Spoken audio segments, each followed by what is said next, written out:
శ్రీ పరాభవనవ సంవత్సర మీనరాశి ఫలితాలు. మీనరాశి అనగానే పూర్వభాద్ర నక్షత్రం 4వ పాదం, ఉత్తరాభాద్ర నక్షత్రం 4 పాదములు, రేవతి నక్షత్రం 4 పాదం, ఈ 9 పాదములకు సంబంధించినటువంటి వారు మీనరాశికి చెందుతారు. ఈ సంవత్సరం మీనరాశిలో లగ్నంలో శని, చతుర్థ పంచమ స్థానాల్లో గురు సంచారము, శత్రుస్థానంలో కేతువు, వ్యయంలో రాహువు ఉండడం వల్ల ఈ మీనరాశి వారికి కొంచెం మిశ్రమమైనటువంటి ఫలితాలు లభిస్తాయి. ఇప్పటికే కుటుంబ పరంగా, ఆరోగ్య పరంగా కొంచెం ఒడిదుడుకులు నడుస్తూ ఉన్నాయి. ఏ పని పట్టుకున్నా కూడా ముందుకు వెళ్ళట్లేదు అన్నటువంటి భావంతో డిసప్పాయింట్ అవుతూ ఉంటారు. తెలియకుండానే ఏదో అలజడి వల్ల, తెలియకుండానే ఏదో అలజడితోటి నిద్ర సరిగ్గా లేకపోవడం, డెసిషన్స్ సరిగ్గా తీసుకోలేకపోవడం, మానసికమైనటువంటి ఒత్తిడి, ఆందోళన ఇవన్నీ కూడా నడుస్తూ ఉంటాయి. మీనరాశి వారి యొక్క ఆదాయం 14, వ్యయం 11, రాజపూజ్యం 7, అవమానం 2. అంటే గతంలో చేసినటువంటి సమస్యలకి సంబంధించిన విషయాల్లో ఇప్పుడు ఫలితాలను అందించుకోబోతున్నారు, అందబోతూ ఉన్నాయి. 2005 మార్చి నెల, అట్లాగే 2013, 14 సంవత్సరాల్లో ఉన్నటువంటి సమస్యలు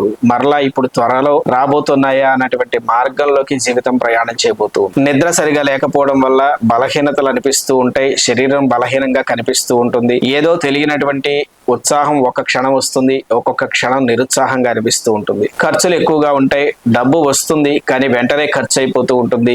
ఏదో ఒక కారణం అది బలంగానే కనబడుతూ ఉంటుంది, డబ్బు మాత్రం నిలబడే అవకాశం ఈ సంవత్సరం కనబడటం లేదు. గతంలో పూర్తి చేయాలనుకున్నటువంటి గృహ నిర్మాణ పనులు మాత్రం ఇప్పుడు పూర్తి చేద్దామా అన్నటువంటి ఆలోచన కదులుతుంది, లేదా అది అమ్మేసి మనం ఇంకెక్కడైనా మరలా మంచి గృహాన్ని, స్థలాన్ని కొందామా అన్నటువంటి ఆలోచన కూడా మీనరాశి వారికి జరుగుతుంది. మీరు చేసేటువంటి వృత్తి వ్యాపారాల్లో మీ పక్కన ఉన్నటువంటి వారు లేదా సహోద్యోగులతో చిన్న చిన్న సమస్యలు వస్తూ ఉంటాయి. కానీ ఓర్పుతో, సహనంతో ముందుకు వెళ్ళడం వల్ల చివరికి వారిదే తప్పు, మనం కరెక్ట్ గానే చేశాము అన్న విషయాన్ని, వారిది తప్పు అని చెప్పి చుట్టూ ఉన్నటువంటి స్టాఫ్ కూడా గుర్తించడం కూడా జరుగుతుంది.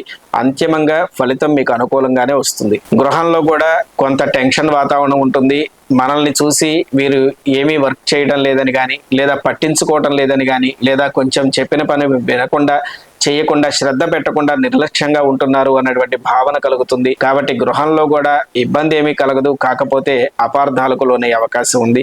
కాబట్టి ఏ పనైనా సరే 1-2 సార్లు తిరిగి ఆ పనిని పూర్తి చేయడం మీకు మంచి లాభాన్ని ఇస్తుంది, భవిష్యత్తుకి మంచి పేరునిస్తుంది. అలాగే ప్రేమ వ్యవహారాల్లో కానీ, లేదా భార్యాభర్తలకు సంబంధించినటువంటి విషయాల్లో కానీ, పెండ్లి చూపులకు సంబంధించిన విషయాల్లో కానీ ఎక్కువ మాట్లాడకుండా ఉండడం మంచిది. అపార్థాలకు లోనయ్యేటువంటి అవకాశాలు కనబడుతూ ఉన్నాయి. కాబట్టి కొంత ప్రశాంతంగా ఉండాలి. మీకు భార్యాభర్తల మధ్యలో కూడా ఏవైనా అపార్థాలు వచ్చినప్పుడు ఒకరికొకరు వాదించుకోకుండా కొంత ప్రశాంతంగా ఉండడం వల్ల త్వరగా మీరు మీ సమస్య నుంచి బయటపడడానికి అవకాశాలు కనబడుతూ ఉన్నాయి. అలాగే మీరు మీ మాతృవర్గం నుంచి రావాల్సినటువంటి ధనం కానీ, బంగారాన్ని కానీ మీరు పొందే అవకాశం కనబడుతూ ఉంది. అట్లాగే మీరు ఏదైనా బంగారము, వెండి, భూమికి సంబంధించినటువంటి విషయాల్లో పెట్టుబడి పెట్టడం కోసం కూడా ఒక ఉన్న పాత స్థలాన్ని లేదా భూమిని అమ్మి నూతనంగా సిటీకి దగ్గరగా లేదా విలువ పెరిగేటువంటి ప్రదేశంలో కొనాలి అనే పెట్టుబడి పెట్టాలి అన్నటువంటి ఆలోచన చేస్తారు. అంతేకాకుండా సంతాన స్థానంలో కూడా ఈ సంవత్సరం చివరిలో సంతానం కావలసినటువంటి వారికి సంతానం కలుగుతుంది. అలాగే లేదా సంతాన యోగ్యత, సంతానాన్ని పొందేటువంటి అవకాశం కనబడుతూ ఉంది. ఆరోగ్య విషయానికి వచ్చినప్పుడు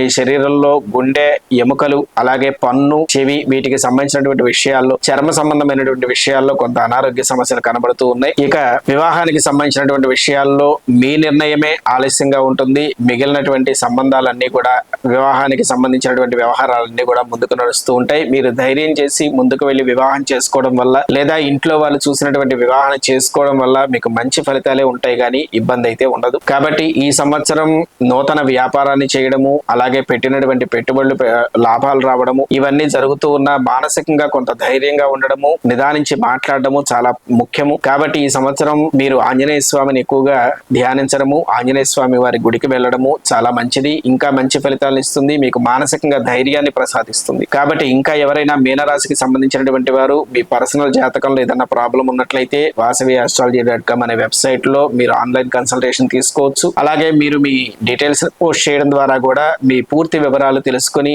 వాటికి సూచించినటువంటి పరిహారాల ద్వారా మీరు సుఖమైన జీవితాన్ని పొందవచ్చు. ఇవి ఈ సంవత్సరం మీనరాశి ఫలితాలు.